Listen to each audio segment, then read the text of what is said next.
માટે સ્પેશિયલ અને ઠંડીમાં મજા પડી જાય તેવું આપણે છે તે આપણે રેસીપી બનાવવાના છે અને તે છે તે શરીરમાં પણ છે તે ફાયદાકારક હશે અને તે છે તે માત્ર તે શિયાળાની અંદર તમે જો આ ખાવ તો છે તે વધુ ટેસ્ટી એવું લાગે અને સ્વાદ પણ તેમાં સારો આવે તો તે આજે આપણે બનાવવાના છે તે છે તે આપણે મૂળાનું શાક કરવાના છે કે મૂળાનો સંભારો તો બને છે મૂળાનો સંભારો છે તે ઘણા લોકોએ બનાવ્યો હોય છે ન બનાવ્યો હોય તો તે આવડી જતો હોય અને જો મૂળાનું શાક છે તે છે ને ક્યારેય કોઈ ખાધું નહીં હોય ખાજો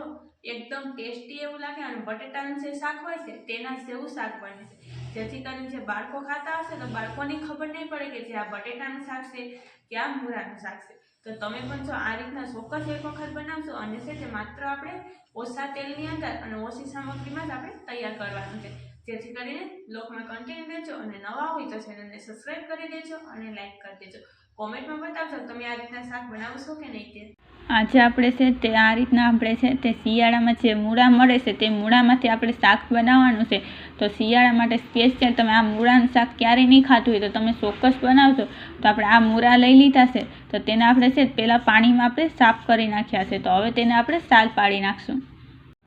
તો આપણે છે તે આ રીતના આપણે છે તે મૂળાની સાલ પાડી નાખી તો હવે તેને આપણે છે તે કઈ રીતના કરવું તે હું તમને બતાવી દઉં તો આ રીતના આપણે ઉપરથી તેને કાપી લેશું અને તેને આપણે છે તે આ રીતના વચ્ચે પણ કાપવાનું છે મૂળાને અને તેને આપણે છે તે આ રીતના એકદમ પતલી લેવલનું આપણે તેને સમારવાનું છે તો આ રીતના આપણે સમારી લઈએ બધા મૂળાને સમારી લેશું એટલે છે તે આપણું છે તે એકદમ છે તે સરસ મજાનું છે તે શાક સળી જાય એટલા માટે થઈને આપણે છે તો આ રીતના આપણે બે ભાગ કરીને આપણે પતલા લેવલમાં જ આપણે સમારશું તો ફટાફટ સળી જશે તો આ રીતના આપણે બધા મૂળા સમારી લઈએ તો આપણે છે તે આ રીતના છે તે મૂળાને છે કેવા સરસ મજાના છે તો આ રીતના આપણે તેને સમારી નાખ્યા તો હવે છે તેનો આપણે વઘાર કરવાનો છે તો તે કઈ રીતના કરવો તે હું તમને બતાવી દઉં તો આપણે મૂળાનો છે તે વઘાર કરવા માટે થઈને આ રીતના આપણે એક કુકરમાં આપણે તેલ ગરમ થવા મૂકવાનું છે તો તેલ ગરમ થવા મૂકી દીધું છે તો તેલ ગરમ થાય એટલે ફટાફટ તેની અંદર આપણે રાઈ નાખવાની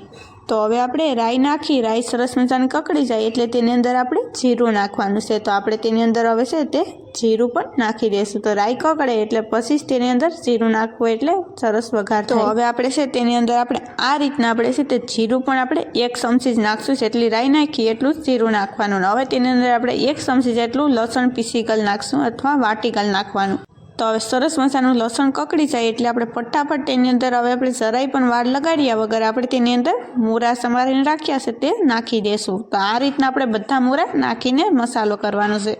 તો મસાલો કરવા માટે આપણે 1 ચમચી મીઠું 1 ચમચી આપણે હળદર નાખવાની છે 1 ચમચી લાલ મરચું નાખશું અને 1 ચમચી જેટલું આપણે ધાણા જીરું પાવડર નાખવાનું છે તો બધી મસાલા એકસાથે નાખી દઈએ અને આ રીતના આપણે છે તે એક સરખી બધી મસાલા નાખી અને સરસ મજાનું મિક્સ કરી લેશું તો આ રીતના આપણે મિક્સ કરી લેશું જેથી કરીને છે તો આપણો મસાલો છે તે એકદમ સળી જાય તો મૂળા સાથે છે તે આપણો મસાલો બધી ભળી જશે એટલે છે તો આપણું છે તે મૂળા છે તેનો પણ કલર ચેન્જ થઈ જશે તો તમે જોઈ શકો કે સરસ મજાનો તેનો કલર પણ ચેન્જ થઈ ગયો છે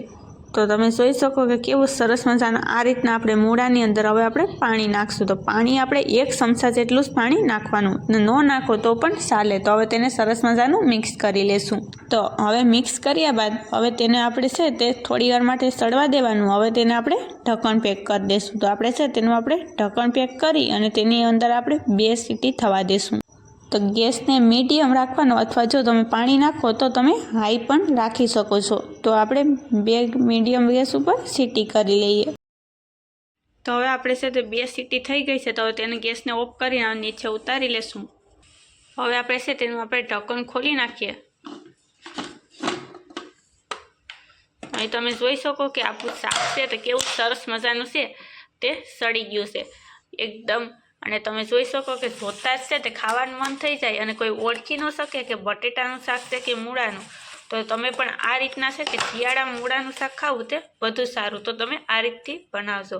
અને હવે આપણે તેની અંદર આપણે લીલા ધાણા નાખી દઈશું હવે તેને આપણે સરસ મજાનું છે લીલા ધાણા નાખી અને મિક્સ કરી લઈએ તો હવે તેને આપણે આ રીતના ચમચાની મદદથી છે તેને આપણે મિક્સ કરશું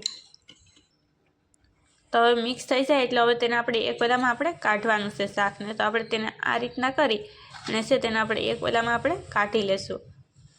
આ રીતે. એકદમ ટેસ્ટી એવું આ શાક બને છે કે તમે રોટલી સાથે ખાવ કે રોટલા સાથે ખાવ તો પણ. તો તમે પણ આ જ રીતથી છે તમે શાક બનાવજો માત્ર ઓછા તેલમાં. અને છે તે શિયાળામાં તો જો આ ખાવાની મજા જ આવી જાય.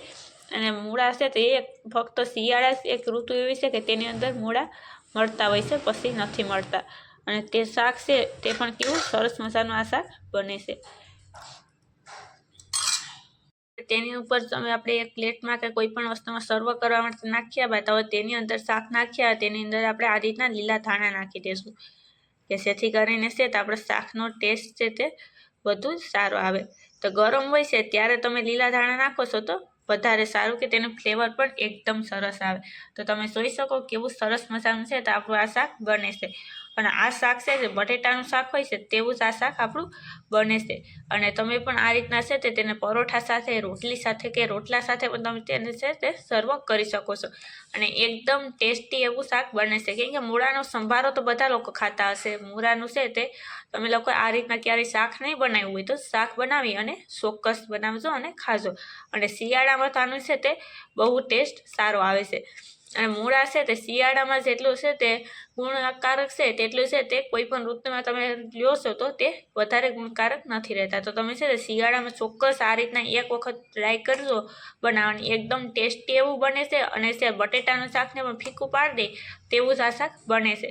તો તમે ચોક્કસ બનાવજો અને નવા હોય તો ચેનલને સબસ્ક્રાઈબ કરી દેજો અને લાઇક કરી દેજો. અને કોમેન્ટમાં તો જરૂરથી બતાવજો કે તમે છે તે આ રીતના ક્યારેય મૂળાનું શાક બનાવ્યું છે કે નહીં તે.